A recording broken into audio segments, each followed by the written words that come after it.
Оңтүстік Корея президенті Юн Сок Йоль отставкаға кетуі керек. Оның әскери жағдай енгізуі жай ғана қателік емес, отанға жасалған опасыздық.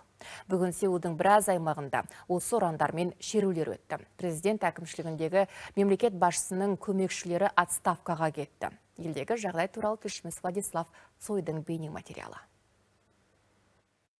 Оппозициялық партиялар мен қоғамдық ұйымдар мүшелері бүгін күні бойы митингтер өткізді. Наразылық білдірушілердің талаптары шамамен бірдей болды. Президент Юн Сок Йоль отставкаға кетуі керек.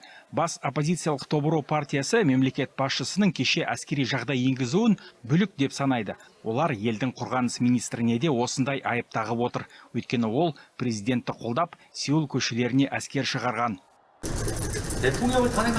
Президентке импичмент жариялау аса дұрыс іс емес, заң шығарушы үшін де. Бірақ бұл адам Юн Сок Йоль конституцияны бұзатын ессіз әрекетке барды. Ол іс жүзінде мемлекеттік төңкеріс жасады. Импичмент енді таңдау емес, бұл қажеттілік.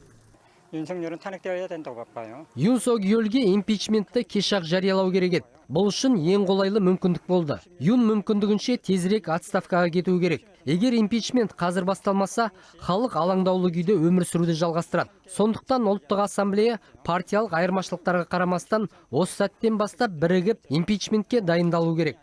Консервативті халық күші партиясы мен либералды Тобуро партиясының текетіресі бірнеше жылдан бері жалғасып келеді. Консерватор Юн Сок Йольдің басты қарсыласы 2022 жылғы президенттік сайлауда одан жеңілген либерал Ли Джемён. Олардың қақтығысы Юн президент болғаннан кейін де жалғасты. Либералдар мемлекет басшысының жұбайын, билік партиясы болса оппозиция жетекшісінің Лиді жемқорлыққа барды деп айыптаған. Ал президенттің кеше елде әскери жағдай енгізуіне парламенттегі көпшілікті құрайтын оппозицияның үкімет ұсынған бюджетті қысқартуы себеп болды. Конституция бойынша әскери режимді парламентте көпшілік дауыспен жоюға болады. Оппозициялық партия өкілдері осыны жүзеге асырды. Олардың ендігі мақсаты Юн Сок Йольге импичмент жариялау. Демократиялық партия басшысының пікірінше президент отставкаға кетпеу үшін шектеу тыс шараларға баруға дайын.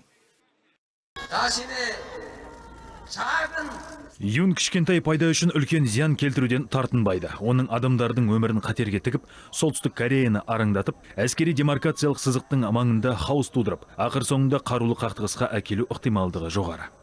Президент Юн Сок Йольге қарсы импичмент жобасы ертең парламентке ұсынылады. Оппозиция жоспары бойынша дауыс беру 6 желтоқсанда түнгі сағат 00-де басталып, 7 желтоқсанда түнгі 12-ге дейін өтетін отырыс аясында ұйымдастырылады. Импичментті қабылдау үшін парламенттегі 300 депутаттың 200-нің дауысы қажет. Сондықтан оппозицияға билеуші партияның кем дегенде 18 депутатының қолдауы керек болады. Владислав Цой, Ольга Лян, Хабар, Оңтүстік Корея.